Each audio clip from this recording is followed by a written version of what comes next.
दुनिया में आए दिन दुर्घटनाएं होती रहती हैं। प्लेन हादसे, ट्रेन हादसे समेत कई हादसों में लाखों लोगों की जान चली जाती है। लेकिन 90 के दशक में एक मेट्रो हादसे ने पूरी दुनिया का ध्यान अपनी ओर खींचा था। दिन था 28 अक्टूबर और साल 1995। देश का नाम अजरबैजान।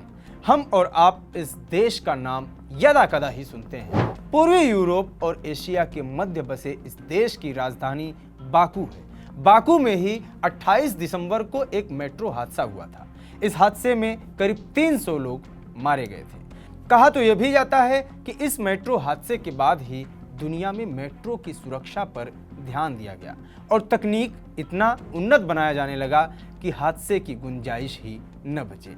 दिल्ली में अगर एक दिन मेट्रो ठप हो जाए तो सड़क पर सैलाब नजर आने लगता है।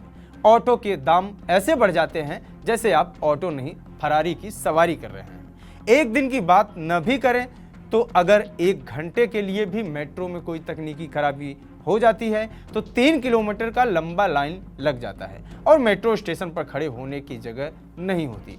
कहते हैं मेट्रो किसी भी शहर की जान होती है। अजरबैजान के साथ भी ऐसा ही था।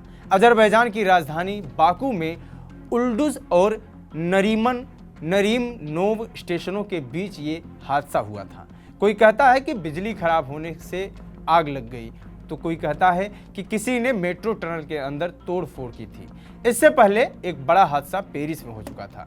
अमेरिका के न्यूयॉर्क में भी एक मेट्रो हादसा हुआ था, लेकिन बाकू का ये हादसा सबसे बड़ा और खतरनाक था।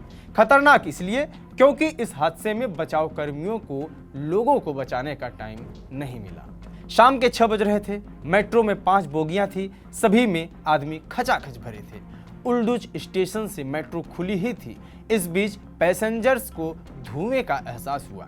4 बोगी में जो पैसेंजर्स थे उन्होंने उजला धुआं देखा जो कि बहुत जल्दी काला पड़ने लगा। उल्डुज से 200 मीटर दूर मेट्रो रुक गई। ट्रेन के रुकते ही पूरा टनल धुआं हो चुका था। ड्राइवर ने हादसे की रिपोर्ट की और जल्द से जल्द पावर कट करने को कहा, लेकिन इस बीच कार्बन मोनोडाइऑक्साइड की मात्रा बढ़ती जा रही थी। मेट्रो में लगे सिंथेटिक मटेरियल ने आग में घी डालने का काम किया। लोग मेट्रो में लगे ग्लास तोड़कर निकलने की कोशिश कर रहे थे। इस हादसे में मरने वालों में 28 बच्चे थे जिनकी लाश बोगी के अंदर थी। करीब 40 लोगों की लाश टनल में मिली। सरकारी जांच रिपोर्ट में यह कहा गया कि बिजली की खराबी से यह हादसा हुआ था। कुछ टीवी चैनलों की रिपोर्ट में इसे एक धमाका बताया गया। वहीं अजरबैजान के राष्ट्रपति ने अमेरिकी ऑफिशियल से इस हादसे के बारे में बात करते हुए कहा कि शुरुआती तौर पर यह एक टेक्निकल फॉल्ट था, लेकिन संभवतः कुछ लोगों द्वारा जानबूझकर तोड़फोड़ की गई। बाकू मेट्रो हादसे में अजरबैजान की सुप्रीम कोर्ट ने मेट्रो ऑपरेटर को 15 साल और स्टेशन ट्रैफिक कंट्रोलर को 10 साल की सजा सुनाई। तो यह था 1995 में आज के ही दिन अजरबैजान में हुआ सबसे बड़ा मेट्रो हादसा। इसी तरह की और खबरों के लिए बने रहिए TV9 डिजिटल के साथ। नमस्कार।